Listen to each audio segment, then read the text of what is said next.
there's like more tree service. But Yeah, this is tree services. If that hurts your ears, I'm sorry. Turn the volume down a little bit.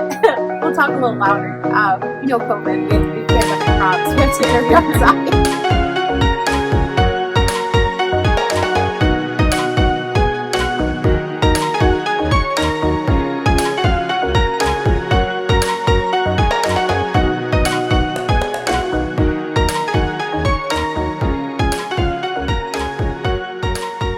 Hi, I'm Nicole. Welcome to Professor Pearl, a YouTube channel about knitting and other crafts. And I'm in Philadelphia, actually on a sidewalk on a street, with Liz from Wild Hand.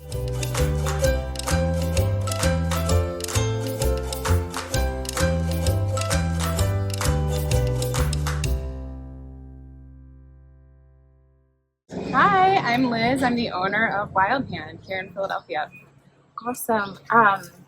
It's such a beautiful day out right now. I can't even. Perfect. It's like everything. So your store is so beautiful. I can't even handle it. It's like you got this. This is the window in front, and it just lets in beautiful natural light. And did you make your top? I was wanting to ask you that. Yeah, I wove this on a rigid heddle loom. It's a very basic loom, and we teach classes on it. And it's woven with yarns from Gist yarn, which they're great for weaving and also knitting and crochet. There's like cotton linen blend, and they have some new ones coming out.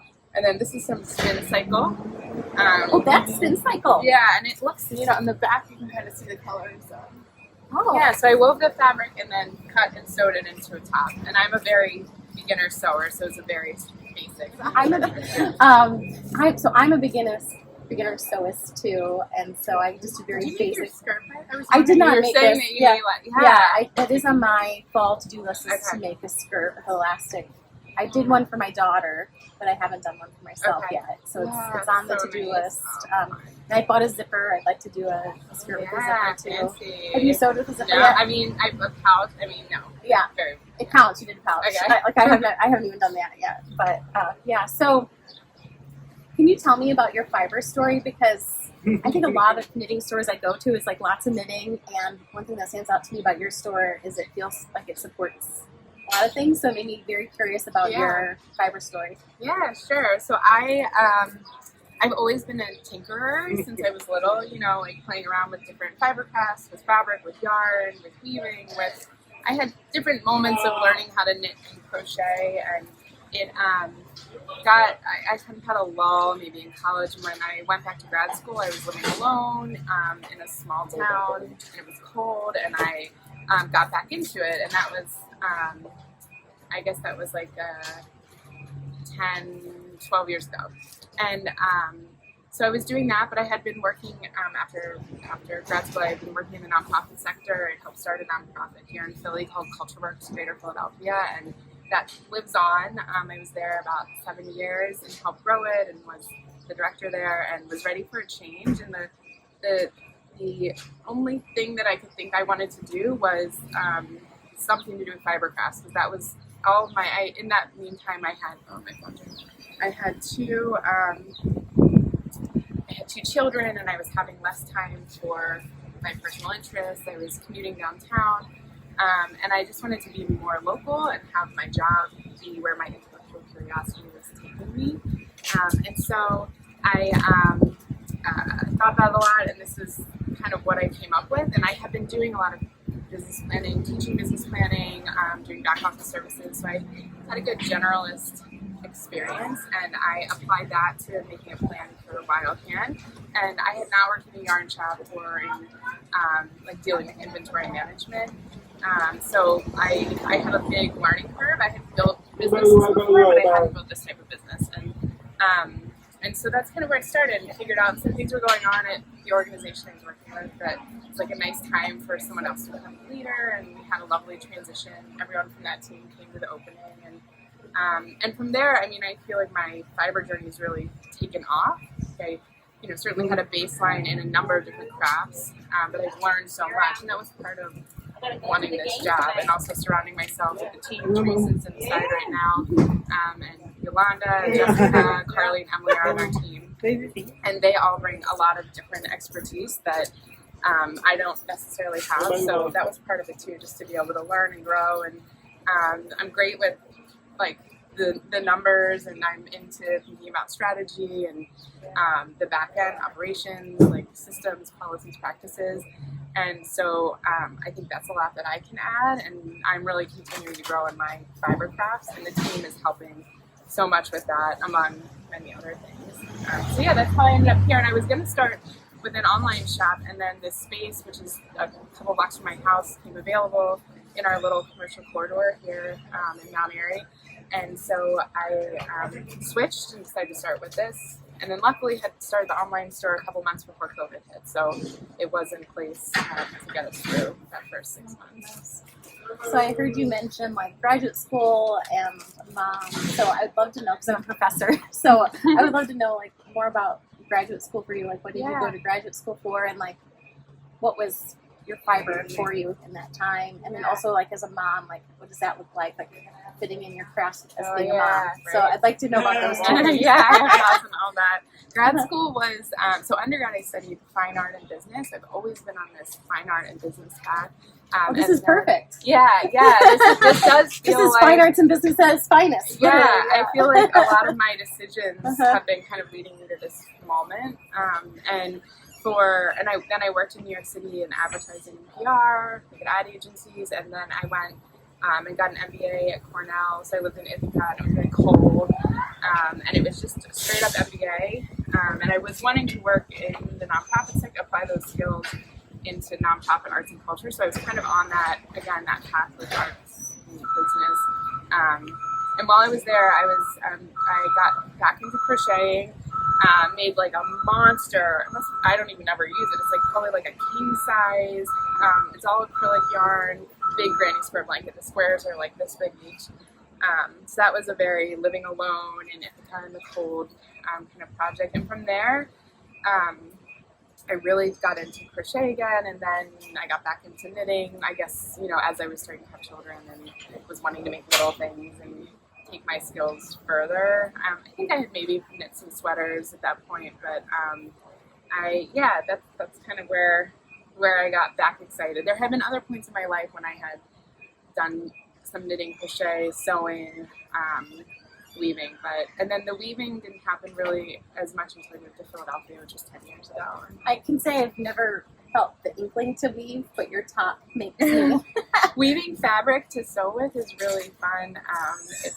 There's the Hand Weavers Guild in Philadelphia is in next neighborhood over. I'm pointing because it's like over the river and through the woods, and so that is a great place, and I learned there. And then from there, we sell supplies for weaving and like a whole bunch of other things too. So, can you tell me about the name Wild Hand? Like how you came up with that? Sure. I didn't want something. I wanted a name that was really general and embraced this idea that people are doing lots of different crafts. So most of our customers are doing more than one craft, or they're curious. They want to like play and tinker. They want to go either deeper in their craft or deeper in the sense that they want to know how the yarn was dyed, and then what fiber was chosen, and how was that prepared. And so I noticed like people are using their hands for a lot of different crafts. So we wanted the idea of hand. Okay. And then the wild was just, we focus a lot on more natural materials and things that are found in nature, and also thinking about the impact of the production of the supplies we sell on people, the land, animals. So the wild was like wild nature, and then the other half of that I'd say is just like the wild, free feeling you get from being creative, like what creativity does to your kind of inner wild child. So that's kind of where the wild comes from. And it's been, and the name, my friend who lives in Texas was visiting, and I really wanted her input. She's great with names, and we had a whole bunch of kids, very young kids, running around, and I had a piece of paper with all the names, and I was like everyone block out the kids for a second, just tell me what to name this business.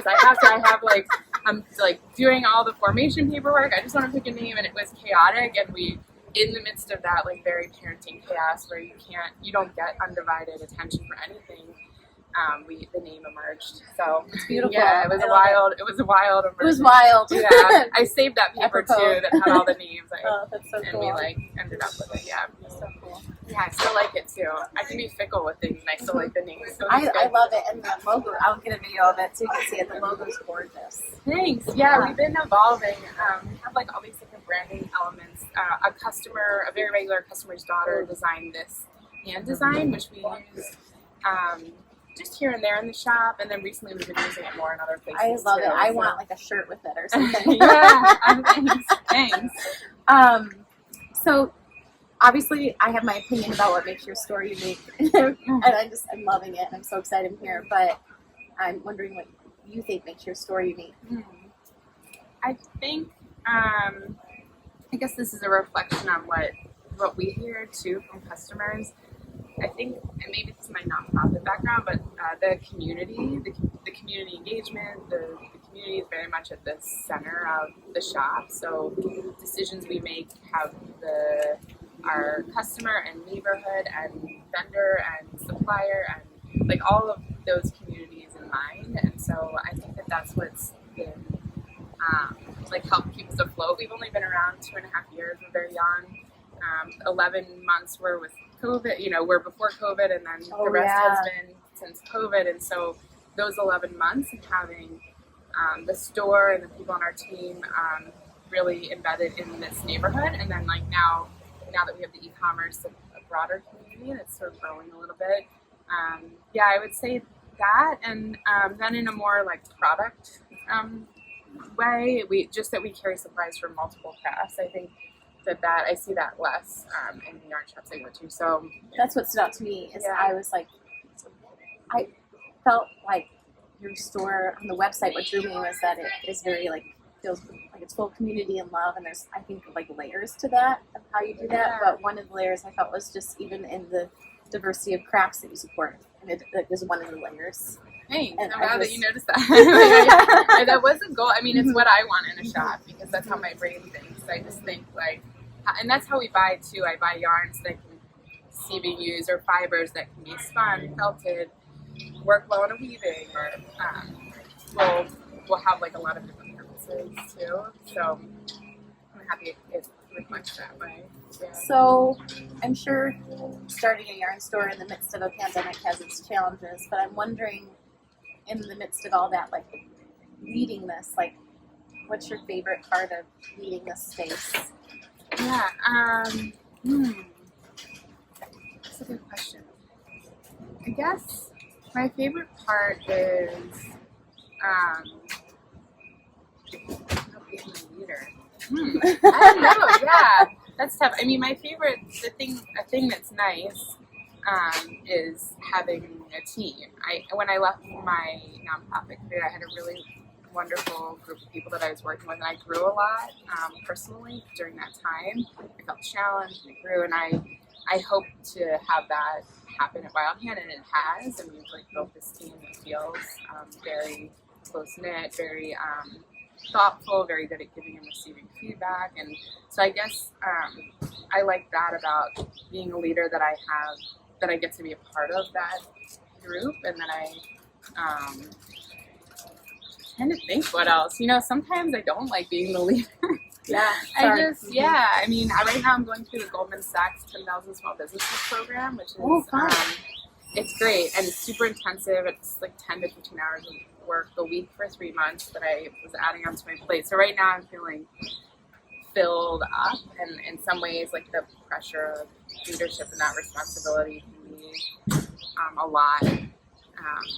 But I just recognize the power and privilege of being the one in charge, and I've always sort of tried to do a lot to disperse responsibility and make sure that I'm really hearing what everyone else on the team is interested in, and creating policies and practices. Together, we've created the policies and practices for Wild Hand. So while I know I sign paychecks and I'm the ultimate decision maker, I feel like for me being a leader is a lot about us all having a say, and really having a say, not just saying whatever. One thing that stood out to me when I was looking at your website before I came is you took time to talk about your team members, and when I walked through the door, you wanted to introduce me to your team, and so I think what you're saying is really consistent with that. It really stood out to me. That's really awesome. Yeah, they are. I mean, they're the face. Most people think Theresa and Yolanda, who are in the shop most of the time, own Wild Hand, because I mean, that they treat the store and they have a lot of pride in their work as, you know, as though it were their own, and they have a lot, you know, invested in it in terms of the time and energy and love they put into this community. So, yeah, so that part. But yeah, right now I'm definitely, while I'm in this program, I'm like filled up with strategy and thinking about how to grow wild here. I know. So it was about that community. You said community was one of your favorite parts, and there was several yarn stores. I had very limited time here. There were several yarn stores that I could visit.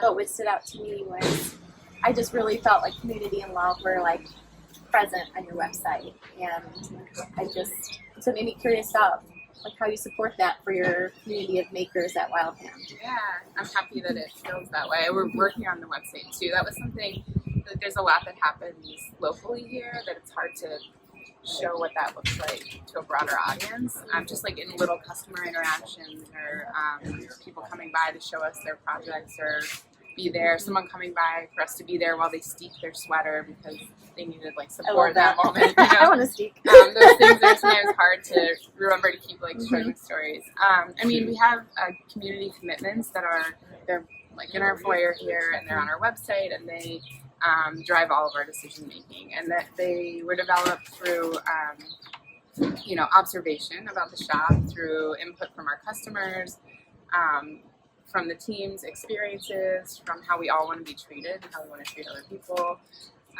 And so all of that culminated into like a process to develop a series of commitments, which are a work in progress. We, like, even since we put them out, thankfully we have customers who give us feedback all the time. So we've been able to make tweaks to language or things we're missing or just oversights because maybe there's a priority we have about a community we'd like to work with that's not the identity of anyone on our team. So that's been really helpful, and I'd say that's a big part of it. It manifests in that those commitments drive literally like how I do my bookkeeping. I mean, it's not just the decision about the products, but it's how I categorize things. I mean, it's about shifting our minds so that we're prioritizing certain decisions and people, and we don't get it right all the time. I think of it like a spider graph, so like all those points, and I just and all those points are priorities, and I want the most surface area. So we might really like I like the map reference. Oh yeah, just yeah, side note. yeah.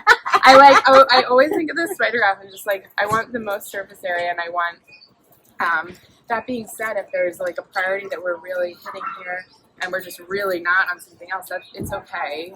You know, we're doing, as long as we're not causing harm or we're living up to if we do cause harm. I think that's what's most important. Other things we do in the community are we have this little free fiber library, which is that part that stood out to me. I was like, you've got a free fiber library for people. That's so nice because then anybody can enter, and even if they don't have the money for the expensive hand-dyed yarn. Yeah, I was so excited to see that. And that's exactly why we did it. And also, you know, people have a lot of yarn, like a lot of stash, so we rent the basement and we do take it in and process it. Put it there, and then now when community groups reach out that want like the school across the street too, where my daughter goes to school, like if we can supply Is that the school right there? Yeah, it's literally right there. When you said across the street, you weren't kidding. Yeah. I love it. The door I want to move here. That's how I feel right now. It is a magical place. It's very magical. It's got this neighborhood has amazing history that you can read about too. That's really special.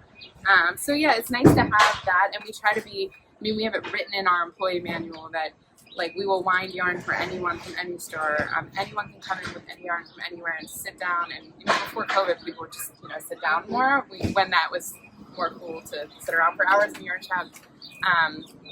So and that's important to us because like having to make decisions about the products we carry and wanting to make sure that people who make those yarns or those suppliers that they're compensated fairly for their work, and those prices sometimes mean higher prices because it's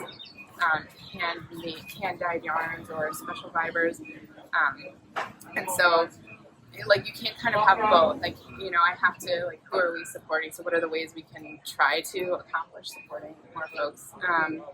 Yeah, and then we've been able to do some fundraiser. Like we've had customers that have donated bigger equipment, and so I could raffle that off and raise funds for different causes that are important and aligned with our values, or that our staff is interested in, or that our community. I've done calls for where should we donate this money for this giveaway or this raffle. So those are some of the ways that we've been able to be out and about. I mean, it's such a great fiber craft. It's just like lends itself well to being in the community. People, it like that common thread thing. It's like it's really a thing. It's actually literal. Yeah. So I think it's like it just happens also in that way without effort because of the people who want to participate and who like to do this stuff. Yeah. Well, thank you for having me. This is so special. I'm just so grateful to be here. Me too. And thanks for letting me visit today. Thank you for visiting. This is the first time I've been like in a video on YouTube. It's on YouTube, right? Yeah. It's just very low bar expectations here. Recording this on my phone. So very low. I love it. It's great. It's so great. Yeah, I appreciate it. Yeah. Thank you. Bye. Hi there.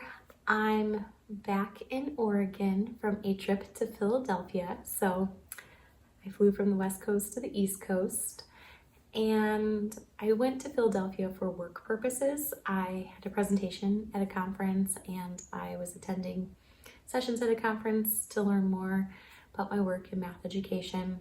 And since it's such a long flight, I arrived like 2 a.m. on Thursday morning, and my conference didn't start until Thursday evening with a plenary talk. And so I had some time to explore Philadelphia. So I thought it would be fun to go to a yarn store. So I went to the internet and in the Google search, searched for some yarn stores, and I found several, but I chose to go to Wild Hand because it stood out to me, and it stood out to me for a multitude of reasons. The first thing that stood out to me is that on their website, they have a community commitment that's explicit that I felt encapsulated a lot of my values, which centers on valuing humanity and people as they are. And it was very clear that Wild Hand has a mission to make their store a safe place for people. And so I knew that I needed to go there. The other thing that stood out to me is that it is a store that doesn't just support knitting, but also supports crochet, punch needle weaving, like anything that's fiber related. And I thought that was really unique because most of the stores I go to seem really centered on knitting. And so I was excited about that. And the other thing that stood out to me is that the website and the Instagram for Wild Hand is just simply gorgeous. Like the photography, the graphics, like it is phenomenal. I'm from the Portland area, so a lot of people love the Starlight Knitting Society graphic, and it's iconic, it's gorgeous. But I really think that the Wild Hand logo is like almost of equivalent gorgeousness. Like it's just, I should show it to you. So this is the card Wild Hand. So I saw this graphic a lot on their website, and they had a tote bag at their store like that. And this is a coloring page. When I was visiting, for children, had a little nook that children could read books in or play in. And they had these coloring sheets and had brand new little tiny packs of crayons for children. But this is the logo that's on the front of their store. And we'll include some video footage where you can see it better because it's not just black and white. It has some other colors in it. It's just like this for the case of coloring. And I don't know if you can see this, but it's really beautiful. And I really want a t-shirt with it. They did not have that there. And I'm going to say yet because I really hope they come out with that one day because it's just, I love it. Okay. So I went there to get 2 skeins of yarn for a pair of fingerless mitts I want to make, which I will talk about on my next episode, but they're called profpurl mitts. And so I knew I needed and wanted that yarn. I did end up buying a sweater's quantity of yarn, which I'll show, but I just really fell in love with the people at the store and the neighborhood. It was just so beautiful. So because I was traveling carry-on, I ended up bought a sweater's worth. I had it mailed to me. And so when it was mailed to me, it came in a reusable package, which I think is really nice. So I can reuse that package for mailing out things myself. And it had a QR code to their community commitment on there, which I've mentioned now. And I'll make sure to link that below as well in the description box for you to read. And before I show my yarn, I'll tell you about this card that came in there too. So it's got this really beautiful, this is like the photography I'm mentioning on their Instagram, their website. It's just beautiful. It inspires me, makes me want to take some classes so I can have a better podcast. It's so good. So I don't know if you can tell, but this beautiful woman's wearing a rift, which I've made one of these as well. And I don't know if you can see, but it looks like she's got granny square leggings. I've been staring at this photo. What I can't tell is if they're actually granny square leggings or if the leggings are like spandex with like a print of the granny square. I can't, and just her look of joy is how I felt inside the store. And on the back of this, it has a little description about Wild Hand. Wild Hand is a supply shop for fiber folk. We believe that the well-being of our fiber community, including the people, land, and animals that create the supplies we sell, is more important than anything else. With that in mind, we carefully select the supplies we carry and promote. Wild Hand is a community that believes in the magic of fiber craft, to bring together people who share a vision of an imaginative and just world. I'm going to keep this. I was actually thinking I might laminate it and use it as a bookmark. I had the best time there. Okay, so why did I have the best time there? Obviously there was beautiful yarn, but also Liz, the owner, was just so kind, and it was wonderful to interview her, and I almost felt very nervous about it, interviewing her, just because how awesome her store and her website and her Instagram are. I was like, she couldn't possibly want me to interview her, but she did, and it was truly an honor.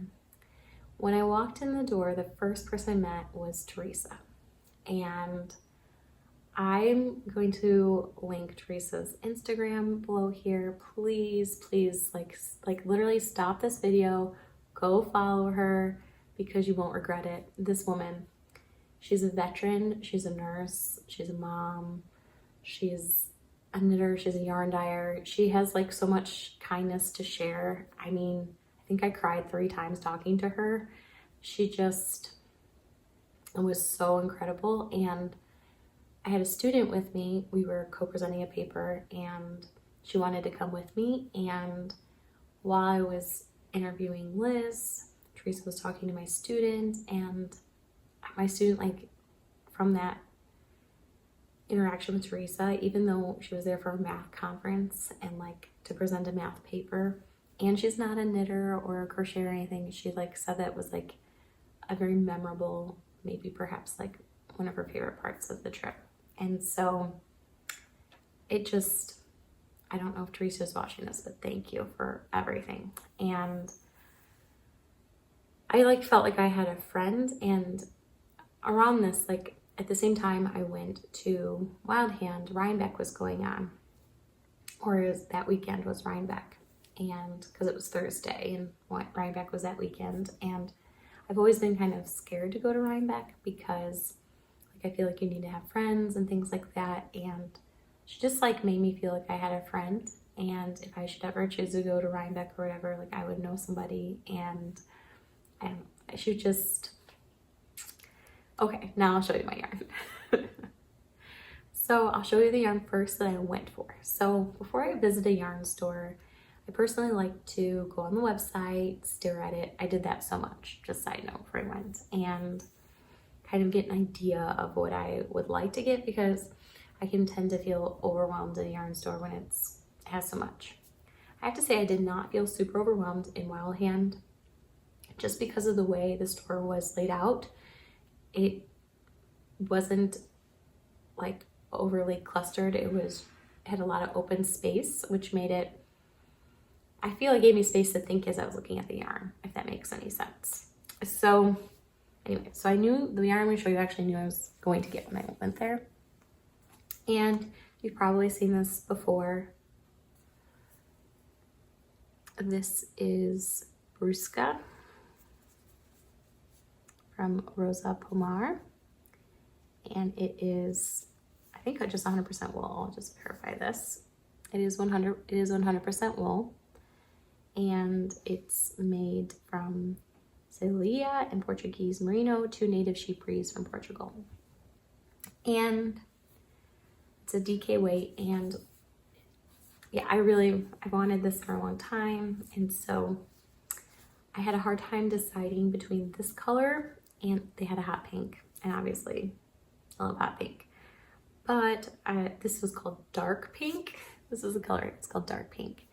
In the lighting here, it's looking kind of like burgundy, but I think dark pink is a pretty accurate description of it, actually. But so I maybe could do a pair of fingerless mitts with 50 grams, but I don't like living on the edge, so I got 2. Okay. I ended up getting a sweaters quantity, which I did not plan on doing because I really wanted to be carry-on, but I ended up having it shipped, so it's fine. For a long time, I have stared at Peace Fleece online. And if you're not familiar with the story of Peace Fleece, you should look it up, and I will include a link below about Peace Fleece. But I definitely knew I wanted to have Peace Fleece, and I love the way it looks. And this particular colorway I've also stared at for a long time, and meeting Peace Fleece in person, I couldn't resist.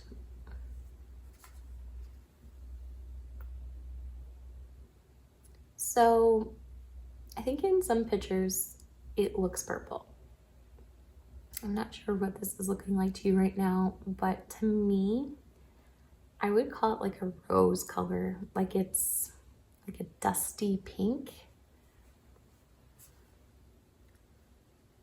But a friend of mine who I chat with like on Instagram and text about knitting, she called it purple, and so now I can definitely see that. I think it might come across purple because it does have pink, but it also has little blips of like gray and stuff in it. I don't know, there's even like little blips of yellow and things. That's pretty accurate right there.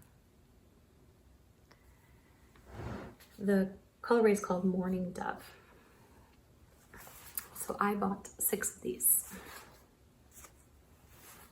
I posted on Instagram about this, and somebody commented how they also have Peace Fleece that they're super excited to knit with, and then they called it crunchy. They're like it's crunchy and delicious. So they said that in a way it was a compliment, but for me, I just would not call this crunchy. Like, so the fiber content in it is 75% Navajo Ram Brûlée and 25% mohair. So it is a rustic, not super wash yarn. So in that sense, rustic and crunchy could be words to describe it. But to me, it is soft. Like, to me, it's soft, and I haven't even blocked it or anything. Like, it's just, you know, I mean, knit, it's like just here. And rustic yarn, when you knit it and wash it, like, it softens up. And so to me, if it's already soft, I'm just like so excited. Okay, what do I want to make with this? I want to make either a wave of change jacket. I'm going to make a wave of change jacket. I have a bright blue yarn in my stash, and I thought that's what I was going to make it out of, but I feel like this color is something that was a bit of a neutral for my wardrobe, and so I was thinking maybe this would be a better choice. So wave of change, says to use a chunky. This is a worsted, but it's a heavy worsted, so I think it could work. Gauge swatch, pick the right size, it'll work out. So that's one of the thoughts for this yarn.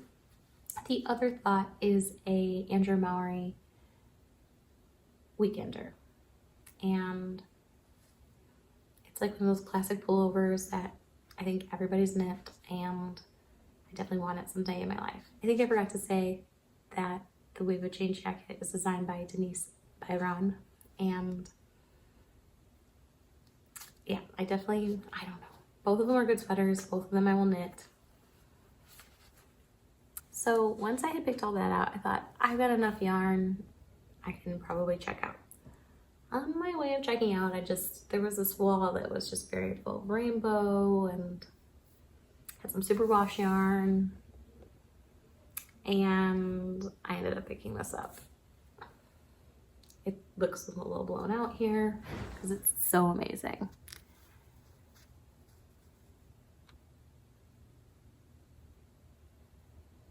Okay, so this is Perennial from Kelborn Woolens.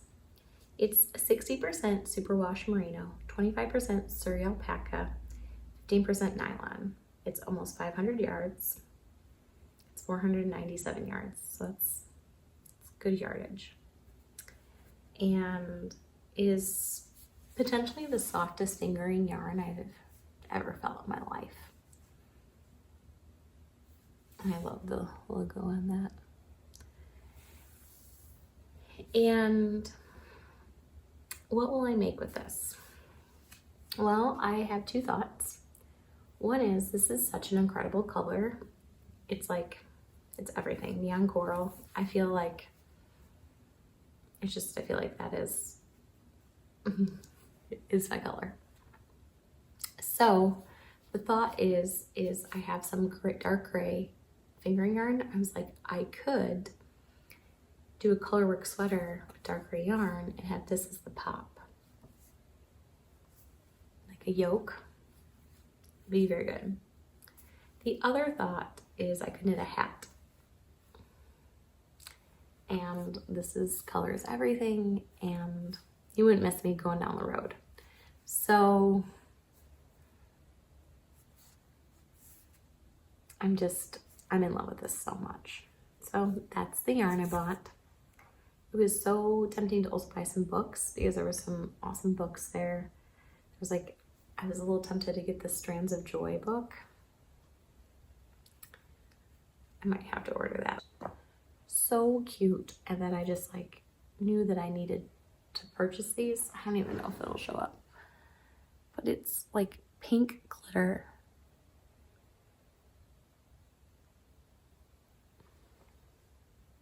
And so they're really tiny.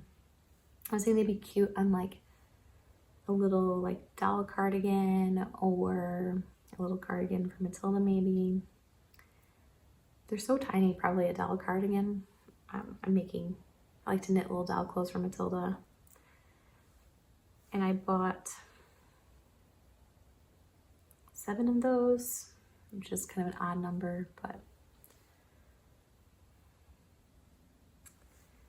then I also got these because they were just really cute. I don't know if it'll show up. I'm gonna probably just take a video or a picture to show these to you.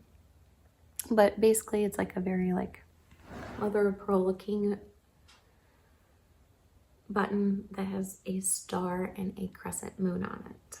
And the crescent moons, the glitter was either gold or this copper, and so I did half of them gold and half of them copper. And how many did I get?